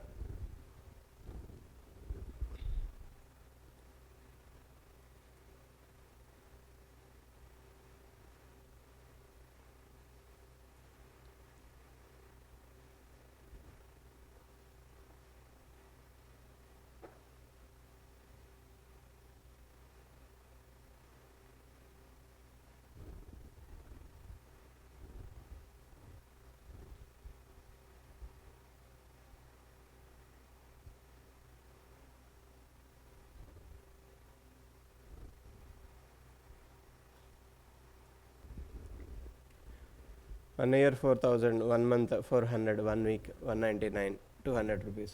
ఎప్పుడైనా పర్టికులర్గా ఏదైనా వర్క్ వచ్చింది, వర్క్ చేయాలి, అప్పుడు ఇంకా బాగా గ్రాండ్యూర్గా కావాలి అంటే సింపుల్గా 1 వీక్ సే ఒక 200 పే చేసి 1 వీక్ వాడేస్తాం, అయిపోతుంది, దట్స్ ఇట్. లేదు నేను పర్మనెంట్గా ఇదే ఫీల్డ్లో ఉంటాను, నేను వర్క్ చేసుకుంటాను అంటే 12 మంత్స్ తీసుకుంటే ఎకానమిక్గా ఉంటుంది, 4,000 రూపీస్. సో ఫస్ట్ మనం చూద్దాం ఇందులో ఎట్లా చేసుకోవాలో. సో క్యాన్వా మీరు వెబ్సైట్ ఓపెన్ చేసిన వెంటనే ఎడిటింగ్ canva.com హోమ్ పేజ్లోకి వెళ్ళారనుకోండి, ఇట్లా ఉంటుంది. సో మొబైల్లో చెప్పకుండా ఇందులో ఎందుకు చెప్తున్నాము ఫస్ట్ మనం ఇందులో కాన్సెప్ట్ అండర్స్టాండ్ చేసుకుంటాం, అర్థం చేసుకుంటాం. ఒకసారి మీకు కాన్సెప్ట్ అర్థమైన తర్వాత ఏ డివైస్లో అయినా మీరు చేసుకోవచ్చు. అందుకని చెప్పి ల్యాప్టాప్లో అయితే మనకు ఫస్ట్ కాన్సెప్ట్ ఏంటి అండర్స్టాండ్ చేసుకోవడానికి ఈజీగా ఉంటుంది. నేర్చుకున్న తర్వాత ఎట్లా అయినా ఓకే, ఏ డివైస్ అయినా వాడచ్చు. మీరు ఏ అప్లికేషన్ యూజ్ చేసినా కాన్సెప్ట్స్ ఇవే ఉంటాయి, టెక్నాలజీ ఇదే ఉంటుంది.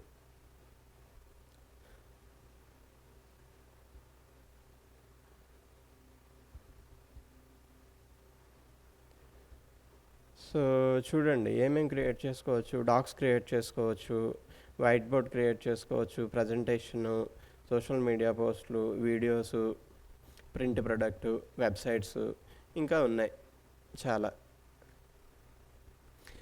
ఇన్ని రకాలు ఎందుకు ఉన్నాయి అంటే ఎండ్ యూజర్లో వాడే టెర్మినాలజీ సేమ్గా ఉండదు. మనం ఫోటో అంటాం, ఓకే, స్టూడియో వాళ్ళు పోర్ట్రేట్ కావాలి అంటారు. అంటే పోర్ట్రేట్ అంటే ఏంటి అన్నది మనకు తెలిసి ఉండాలి. వాళ్ళు చెప్పేటప్పుడు ల్యాండ్స్కేప్ కావాలి అంటారు, ల్యాండ్స్కేప్ అంటే ఏంటో మనకు తెలిసి ఉండాలి. మనకు అవన్నీ స్టార్టింగ్లో తెలియదు, ప్రాక్టీస్ చేస్తూ ఉంటే ఏదేంటన్నా తెలుస్తుంది. సో మనకు ఫస్ట్ ఇనిషియల్గా ఏం నేర్చుకుంటాము అంటే ఒక ఫోటో క్రియేట్ చేయటం నేర్చుకుంటాం. ఒక యూట్యూబ్ వీడియో తయారు చేశారు, దానికి థంబ్నెయిల్ చేయాలి. మీకు పిరమిడ్ ఉంది, లేకపోతే మీ ఇంట్లో ఒక ప్రోగ్రామ్ ఉంది, ఒక సార్ వస్తున్నారు, ఒక మెడిటేషన్ క్లాస్ జరుగుతుంది, మీరు చిన్న ఒక పోస్టర్ క్రియేట్ చేయాలి.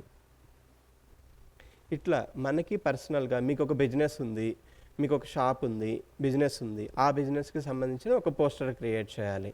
పోస్టర్ క్రియేట్ చేసిన తర్వాత అది మీరు వాట్సాప్లో పంపించవచ్చు, యూట్యూబ్లో షేర్ చేయొచ్చు, షార్ట్స్లో పెట్టచ్చు, ఇన్స్టాలో పెట్టచ్చు, మీ ఇష్టం అది. సో అట్లా బేసికల్గా ఇక్కడ మన పర్పస్ ఏంటి అంటే ఆ పర్టికులర్ ఇమేజ్ మనం ఎట్లా తయారు చేసుకుంటాము, ఒక సింగిల్ ఇమేజో మల్టిపుల్ ఇమేజెస్ మన ఇష్టం. ఓకే, ఇన్స్టాలో పోస్ట్ చేయాలంటే 1:1లో తీసుకోవాలి.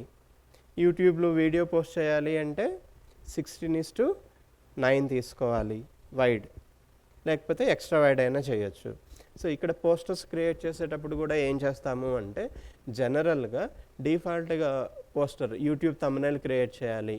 ఓకే, మీ బాబు ఫంక్షన్ అయింది, ఇంట్లో ఒక ఫంక్షన్ అయింది, వీడియో తీశారు, వీడియోస్ అన్నీ ఎడిట్ చేశారు. సో ఫస్ట్ స్లైడ్ ఏముండాలి, ఫస్ట్ వీడియో ఏముండాలి, దానికి ఒక థంబ్నెయిల్. ఓకే, మా బాబు బర్త్డే, మా పాప బర్త్డే, సంథింగ్ వాట్ ఎవర్. గృహప్రవేశం ఉంది, గృహప్రవేశానికి ఇల్లు ఫోటో పెట్టుకుని ఫస్ట్ ఒకటి అది రిప్రజెంట్ చేస్తూ, అంటే కాంటెంట్ ఏముంది అన్నది రిప్రజెంట్ చేస్తూ ఒక ఫ్రేమ్ తయారు చేస్తాం ఫస్ట్, అది థంబ్నెయిల్గా పెట్టుకుంటాం. సో యూట్యూబ్ ఓపెన్ చేయకముందే ఆ వీడియోలో కాంటెంట్ ఏముంది అన్నది మనకు ఒక రిఫరెన్స్గా ఇనిషియల్గా కనిపిస్తుంది. సో ఆ ఫస్ట్ పిక్చర్ మన పర్పస్ని ఫుల్ఫిల్ చేసేది, మన రిక్వైర్మెంట్ని ఫుల్ఫిల్ చేసేది ఫస్ట్ పిక్చర్ ఎట్లా చేయాలో నేర్చుకుందాం. సో ఫస్ట్ ఒక ఫార్మేట్లో తీసుకుంటాం మనం, 16:9లో వైడ్ ల్యాండ్స్కేప్లో ఫస్ట్ ఒకటి తయారు చేస్తాం. తర్వాత ఇంకా 1:1లో కావాలంటే ఎట్లా మార్చుకోవాలి, లేదు వర్టికల్గా కావాలి అంటే ఎట్లా మార్చుకోవాలి, ఆ కాన్సెప్ట్స్ అలా చూద్దాం ఇప్పుడు. ఇప్పుడు డాక్స్ ఉందనుకోండి, డాక్స్ జనరల్గా మనం ఇక్కడ ప్రిపేర్ చేసుకొని అవసరం లేదు. డాక్స్ అన్నీ ఎక్కడ చేసుకుంటాం మనం? నిన్న సార్ చెప్పారు కదా, గూగుల్లో చేసుకుంటాం. ఓకే, సో కంఫర్టబుల్గా ఉంటుంది, మీకు కాంటెంట్ ఎప్పుడు ఉంటుంది, మేనేజ్మెంట్కి ఈజీగా ఉంటుంది, స్టోరేజ్కి, మేనేజ్మెంట్కి, ట్రాన్స్ఫర్కి ఈజీగా ఉంటుంది. డాక్స్ ఇందులో జనరల్గా వాడడం. క్యాన్వా మోస్ట్లీ మనం యూజ్ చేసేది ఏంటి అంటే ఆ థంబ్నైల్ క్రియేట్ చేసుకోవడానికి, ఆ ఒక్క ఫోటో క్రియేట్ చేసుకోవడానికి. జనరల్గా ప్రొఫెషనల్స్ వాడితే ఏమంటారు? ఫోటోషాప్ వాడతారు. ఓకే, సో ఫోటోషాప్ అది నేర్చుకోవాలి అంటే మళ్ళీ అదొక సపరేట్ సబ్జెక్ట్ అయిపోతుంది. అంత ఇనిషియల్గా మనకు అంత అవసరం లేదు కాబట్టి ఫస్ట్ మన వర్క్ జరగాలి, ఇంట్లోది వర్క్ జరగాలి, మన రిక్వైర్మెంట్ ఫుల్ఫిల్ అవ్వాలి అని చెప్పి సింపుల్గా ఉండేది, ఈజీగా ఉండేది నేర్చుకుంటాం. ఇది నేర్చుకున్న తర్వాత నెక్స్ట్ టూల్ నేర్చుకుంటే ఇంకా ఈజీగా ఉంటుంది, చాలా అర్థం అవుతుంది. ఒకసారి ఫోటోషాప్లోకి వెళ్ళిపోతే చాలా కష్టం అయిపోతుంది. సో ఫస్ట్ చూద్దాం. మీ అకౌంట్ క్రియేట్ చేసుకుని లాగిన్ అవ్వచ్చు, దానికి ఏమీ ప్రైస్ ఏమి ఉండదు. జీమెయిల్, వాట్సాప్, మీరు జూమ్ ఎట్లా అకౌంట్ క్రియేట్ చేసుకున్నారో అట్లాగే అకౌంట్ క్రియేట్ చేసుకుంటారు. అకౌంట్ క్రియేట్ చేసేసుకొని స్టార్ట్ చేసుకోవచ్చు. సో ఇక్కడ డిఫాల్ట్గా ఏమేమి ఉన్నాయో చూద్దాం. ఇక్కడ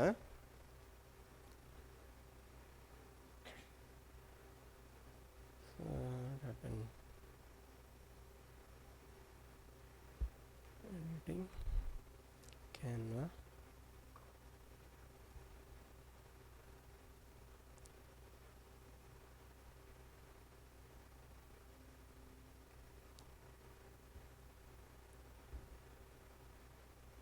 సో ఇదొక చిన్న ప్రాజెక్ట్ ఆల్రెడీ చేసేస్తున్నవి.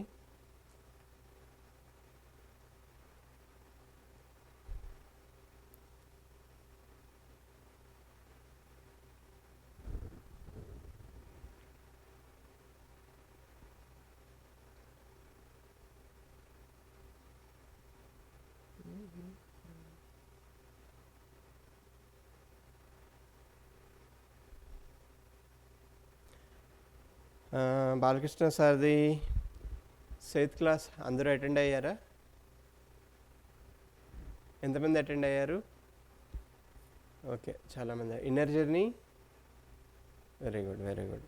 సో బాలకృష్ణ గారి సెవెంత్ క్లాస్ జరిగినప్పుడు ఆ వీడియోస్ అన్ని రికార్డ్ చేసిన తర్వాత సార్ థంబ్నైల్స్ కావాలి అని చెప్పి అడిగారు. Almost 2 years అవుతున్నట్టుంది. సో అప్పుడు ఏంటంటే ఒక టీమ్ని క్రియేట్ చేసి, ఒక 4-5 మెంబర్స్ టీమ్స్ క్రియేట్ చేసి, అప్పుడు అందరూ కలిసి ఒక్కొక్కళ్ళు కొన్ని ఫొటోస్, అంటే చాలా ఫొటోస్ కావాలి, ఒక 50 ఫొటోస్ అట్లా కావాలి.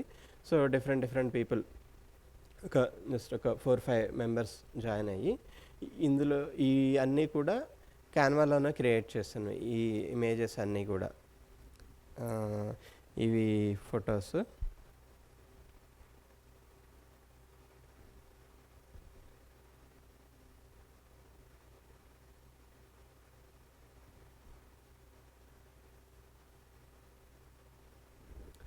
జస్ట్ చూడండి, జస్ట్ రఫ్ అండర్స్టాండింగ్కి, ఎందుకంటే ఇవన్నీ తెలుగులోనే చేశారు.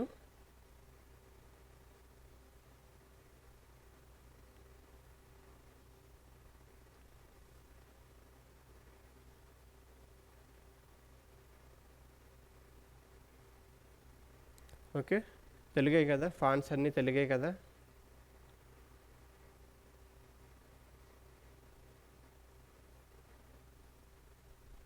ఇవన్నీ కూడా ఫ్రీ వెర్షన్తోనే చేసినవి, పెయిడ్తో చేసినవి ఏం కాదు. ఒక అండర్స్టాండింగ్ వస్తుంది, మీకు ఒక విజన్ వస్తుంది. యూట్యూబ్లో మీరు ఆల్రెడీ చాలా చూసుంటారు, బోల్డన్ని కొన్ని 100,000 చూసుంటారు థంబ్నైల్స్.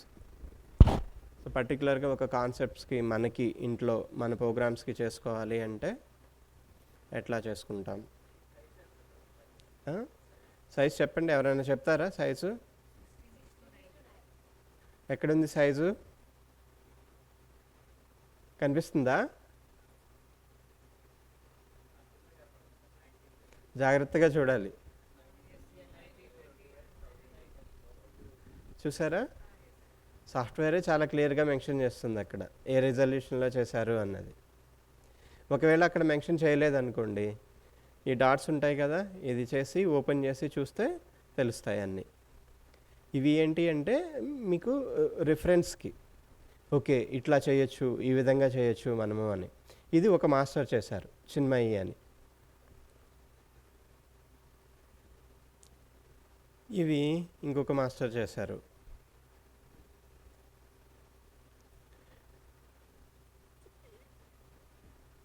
ఇది ఏ రెజల్యూషన్లో ఉంది? Same resolution. Okay okay. So వీటిలో చూస్తే మీకు ఇక్కడ మన మాస్టర్స్ ఫొటోస్ కూడా ఉన్నాయి. ఓకే. సో ఫస్ట్ మనకి కాంటెంట్ తయారు చేసేటప్పుడు కావాల్సిన ఇన్పుట్స్ అన్నీ తెచ్చుకుని పెట్టుకుంటాం ఒక చోట. తర్వాత ఎక్కడెక్కడ ఏవేవి వాడాలో అక్కడక్కడ అవన్నీ వాడుతూ ఉంటాం అనమాట. ఈ ఫొటోస్ అన్నీ ఫస్ట్ తీసుకుని ఫస్ట్ బ్యాక్గ్రౌండ్ రిమూవ్ చేసిన తర్వాత వాటిని పిఎన్జీ ఫార్మేట్లోకి కన్వర్ట్ చేసి ఎక్కడ కావాలో అక్కడ వాడుకుంటూ ఉంటాం.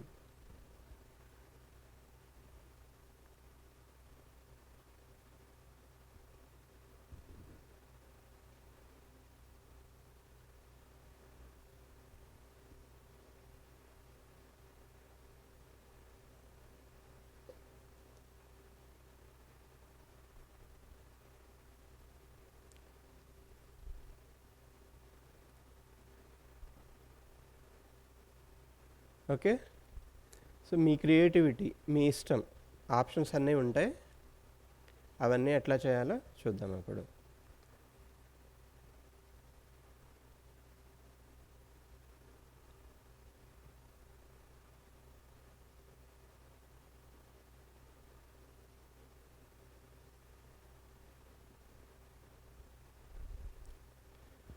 ఇక్కడ జాగ్రత్తగా చూడండి. ఫర్ ఎగ్జాంపుల్ ఇక్కడ లోగో ఉంది కదా, లోగోలో రిజల్యూషన్ ఎంత ఇచ్చారు వాళ్ళు డిఫాల్ట్గా?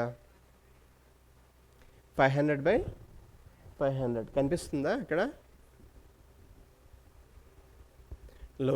లోగో అంటే మీరేమి రిజల్యూషన్ సెట్ చేయట్లేదు, వాడే డిఫాల్ట్గా ఇచ్చేస్తున్నాడు. ఎంత? 500/500. ఇది లోగో స్టాండర్డ్. జనరల్గా స్క్వేర్ టైప్లో వస్తుంది. Aspect ratio 1:1.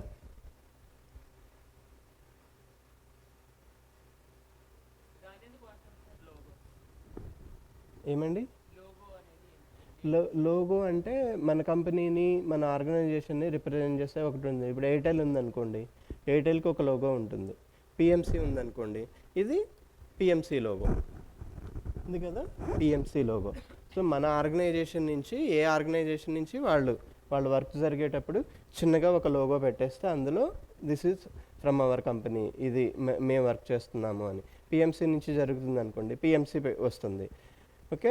Pyramid spiritual societies నుంచి జరుగుతుంటే పిరమిడ్ స్పిరిచువల్ సొసైటీస్ నుంచి వస్తుంది. సో లోగో జనరల్గా ఎవరికి ఉంటుంది అంటే పర్సనల్గా మనకి లోగోస్ ఉండవు. మనం ఒక ఆర్గనైజేషన్ ఏదైనా సెటప్ చేస్తే అప్పుడే మనకి లోగో వస్తుంది. లోగో డిజైన్ చేస్తే మనమే డిజైన్ చేసుకుంటాం, మన ఎవరు అడగరు.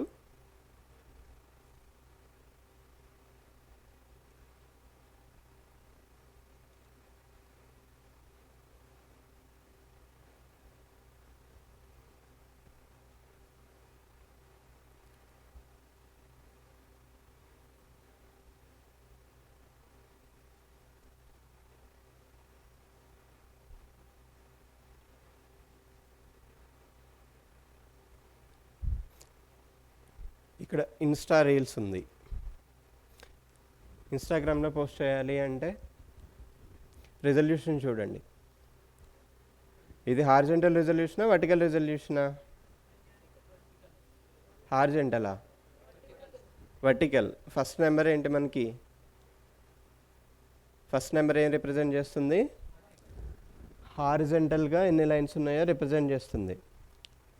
సెకండ్ది వర్టికల్గా ఎన్ని ఉన్నాయో రిప్రజెంట్ చేస్తుంది.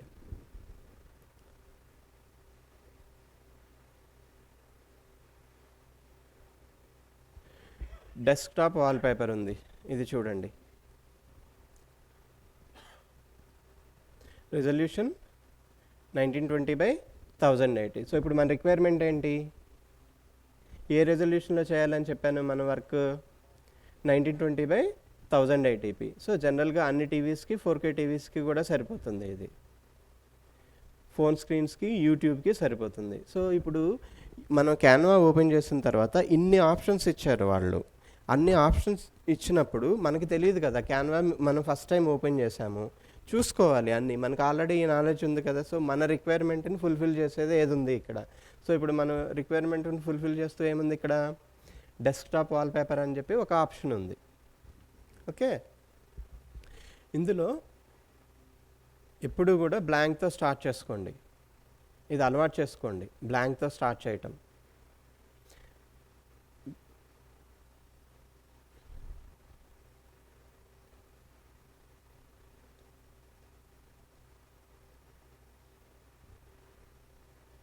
కంప్లీట్ వైట్, ఏమీ ఉండదు. ఇది మీ స్క్రీన్, ఇది మన పిక్చర్.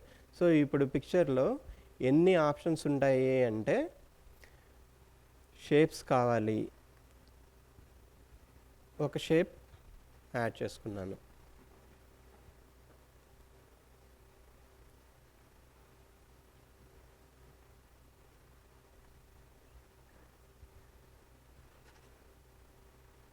రీసైజ్ చూస్తున్నారు కదా,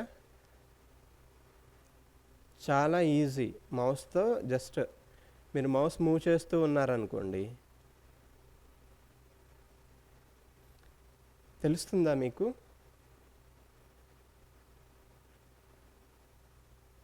నాకు కార్నర్స్ నచ్చలేదు, నేను కార్నర్స్ తీసేసుకుంటాను. లేదు, ఇది నాకు ఇంకా ఎక్స్ట్రా సైజ్ కావాలి, రీసైజ్ చేసుకుంటాను.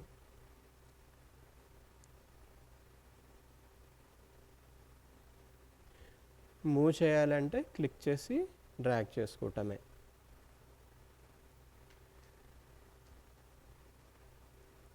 మొబైల్లో అయితే జస్ట్ ఫింగర్ టచ్ చేయాలి మీరు. నేను ఎక్కడైతే మౌస్ యూజ్ చేస్తున్నానో అక్కడక్కడల్లా ఫింగర్ టచ్ చేస్తే సరిపోతుంది. ఇందులో ఒక టెక్స్ట్ యాడ్ చేయాలనుకుందాం. యాడ్ ఏ టెక్స్ట్ బాక్స్, ఒక టెక్స్ట్ బాక్స్ వస్తుంది. ఇక్కడ ఏముంది, మనం టెక్స్ట్ ఇన్పుట్ ఇవ్వచ్చు. సే డిజిటల్ ట్రైనింగ్.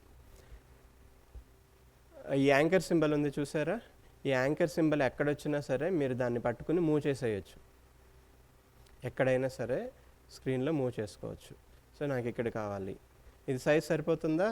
సరిపోదు, ఇంకొంచెం పెద్ద సైజ్ కావాలి.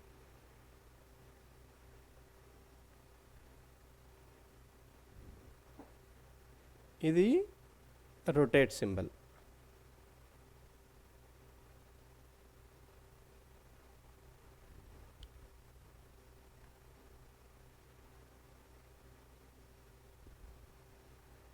తెలుస్తుందా మీకు?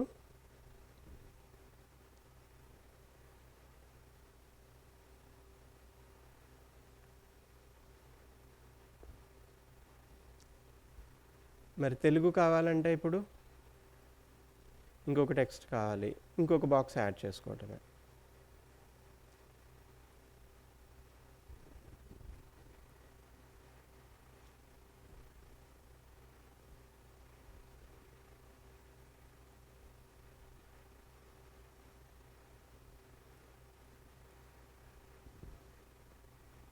ఫర్ ఎగ్జాంపుల్ హాయ్ చెప్పాను. టెక్స్ట్, ఫాంట్స్, ఇవన్నీ తెలుసు కదా మీకు. మరి తెలుగు ఉందా ఇక్కడ? కనిపించట్లేదే. ఏం చేద్దాం మరి ఇప్పుడు? సో తెలుగు ఇక్కడ లేదు అనుకుంటే మనం వేరొక తెలుగు సైట్లోకి వెళ్ళాలి, తెలుగు టైప్ చేసుకోగలిగే సైట్లోకి వెళ్ళాలి. ఏం రాస్తారు? గూగుల్ సెర్చ్లోకి వెళ్ళి సే ఇంగ్లీష్ టు తెలుగు టెక్స్ట్, సింపుల్గా అట్లా అందాం. ఇది ఫస్ట్ వచ్చిన రిజల్ట్ గూగుల్ వాడిదండి. ఓకే, సింపుల్గా ఇప్పుడు మనం రాసామనుకోండి, ఇది పిరమిడ్ అంటే ఎంఐడి. నేను తెలుగులో టైప్ చేస్తున్నాను, సారీ ఇంగ్లీష్లో టైప్ చేస్తున్నాను, అదే ట్రాన్స్లేట్ అయిపోతుంది. పిరమిడ్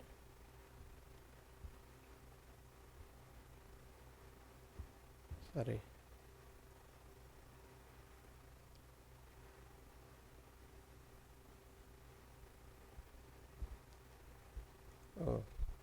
స్పిరిచువల్ అంటే మీనింగ్ కూడా ట్రాన్స్లేట్ చేస్తుంది. పిరమిడ్ ఆధ్యాత్మిక సమాజం. సో నాకు ఇట్లా కావాలా, నాకు ఇట్లా వద్దు, నాకు ఎగ్జాక్ట్గా నాకేం కావాలంటే పిరమిడ్ స్పిరిచువల్ సొసైటీ అనే కావాలి తెలుగులో. సో ఏం చేద్దాం, ఇంకొక ఆప్షన్స్ చూద్దాం. ఇంకొక సెర్చ్ రిజల్ట్ ఉంది. సెర్చ్ రిజల్ట్ ఇంకొకటి ఓపెన్ చేద్దాం.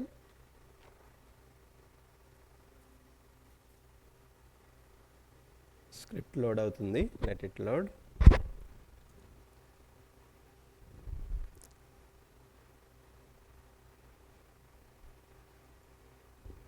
స్క్రిప్ట్ లోడ్ అవుతుంది.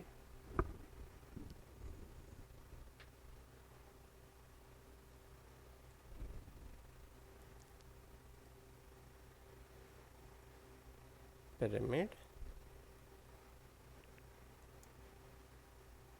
స్పిరిచువల్, కానీ ఇక్కడ చూసారా ఎట్లా వస్తుందో, స్పిరిట్యువల్ అని వస్తుంది.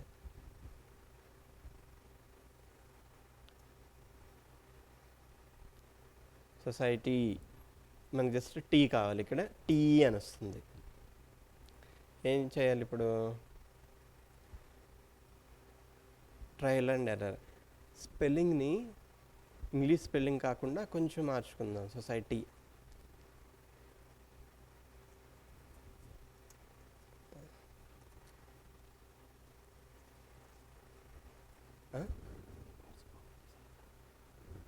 అక్కడ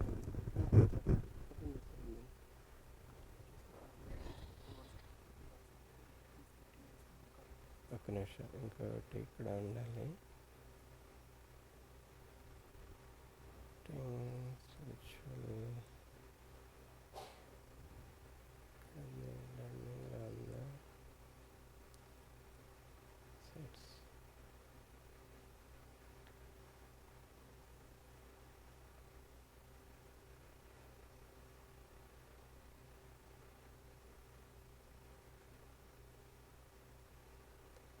సో ఇట్లా అన్ని 4-5 ట్రై చేసి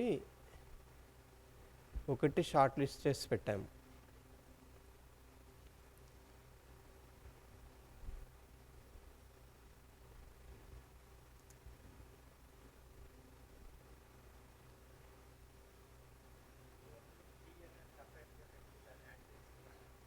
అట్లా కూడా చేయొచ్చు. Okay,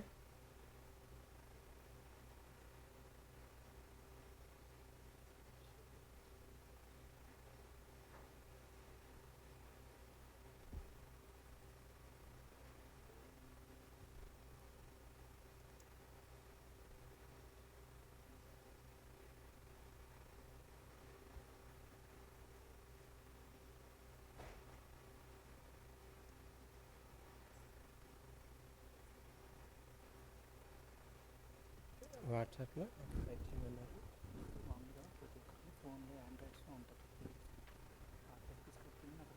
okay okay. మీ దగ్గర ఆండ్రాయిడ్ ఫోన్స్ ఉన్నాయి కదా, మీ ఫోన్ ఓపెన్ చేయండి ఒకసారి.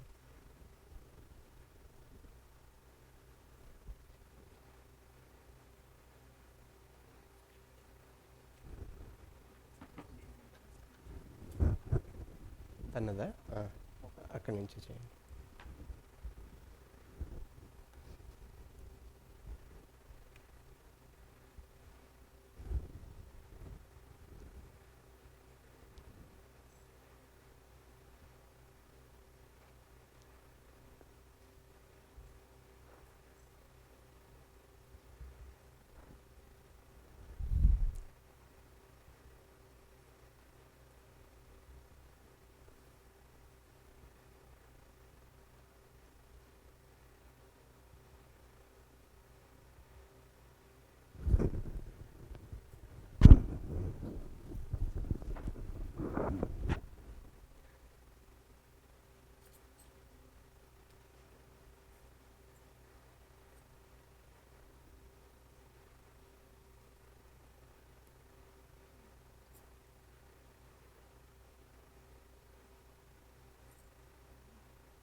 కీబోర్డ్లో మీకు ఇంగ్లీష్ అని ఉందా?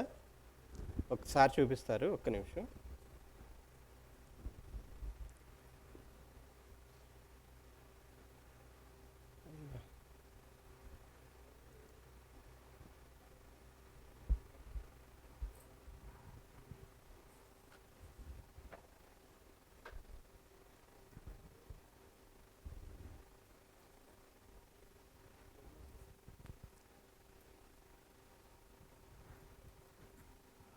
ఓకే ఫ్రెండ్స్, ఒకసారి స్క్రీన్ మీద ప్లే స్టోర్లో మనకి కీబోర్డ్స్ ఉంటాయన్నమాట. తెలుగు కీబోర్డ్స్కి సంబంధించి కొన్ని కీబోర్డ్స్ ఉంటాయి. మనం ప్లే స్టోర్ నుంచి డౌన్లోడ్ చేసుకోవచ్చు. ఎంతమంది దగ్గర తెలుగు కీబోర్డ్ ఉందో చెప్పండి ఒకసారి, హ్యాండ్ రైజ్ చేయండి. ఓకే, ఉంది కదా. సో డిఫరెంట్ ఉంటాయి. ముందర ఆ కీబోర్డ్ లేఅవుట్ని అలవాటు చేసుకోవాలి మనము చాలా క్లియర్గాను. అలవాటు చేసిన కొలది మనకి ఆ కీబోర్డ్ కంటెంట్ అనేది అర్థమవుతుంది అనమాట. సో ఇప్పుడు మేము వాడే కీబోర్డ్ ఏంటంటే, మేము జస్ట్ సార్ చెప్పినట్టు ల్యాప్టాప్లోకి వెళ్ళి ఈ స్టైల్లో చేయొచ్చు, అదొక మెథడ్. మనం వాట్సాప్లోకి వెళ్ళి మనకు కావాల్సిన కంటెంట్ అంతా కూడా, తెలుగు కంటెంట్ అంతా కూడా టైప్ చేసేసేసుకుని ఒక లేఅవుట్ కింద తీసుకొచ్చి ఈ క్యాన్వాలో పేస్ట్ చేసుకోవాలి. తర్వాత అందులోంచి హెడ్లైన్స్ తర్వాత చిన్న మ్యాటరు, ఇప్పుడు డేటు టైము ఒక్కొక్కటి సైజులో ఉంటుంది. బ్రహ్మర్షి పితామహ పత్రిజ అనేది హైలైట్ చేయాలా, ప్రోగ్రామ్ హైలైట్ చేయాలా ఉంటుంది కదా. ఇప్పుడు పౌర్ణమి ధ్యానం, గురు పౌర్ణమి ధ్యానం ఉంది, అది హైలైట్ చేయాలి. ఎవరు ప్రతిసారి మార్గదర్శకత్వంలో దివ్య స్ఫూర్తితో పెడతాం అంటే. సో మన ఆ కంటెంట్స్ అన్నీ కూడా ఒకసారి మ్యాటర్స్ రెడీ చేసి పెట్టుకుంటే మనం ఫర్దర్గా అది కాపీ పేస్ట్ చేసుకోవడమే సింపుల్గా. ఓకే, సో దాన్ని ఒక్కసారి ట్రయల్ చేద్దాము.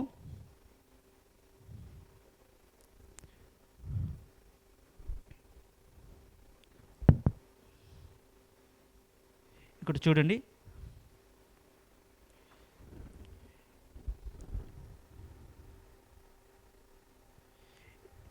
లేఅవుట్ కనబడుతుందని కింద English to Telugu to English అనమాట. స్క్రీన్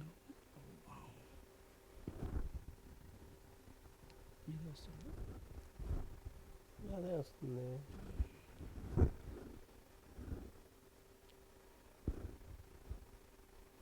మేడం ఆ స్క్రీన్ షేర్ చేయండి మేడం.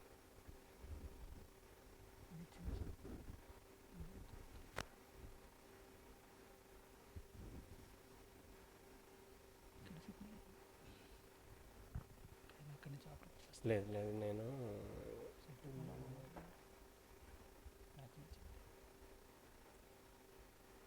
ఇప్పుడు చూడండి వస్తుందేమో స్క్రీన్. అక్కడికి వెళ్ళి చేస్తానండి. ఇక్కడ ఓకే.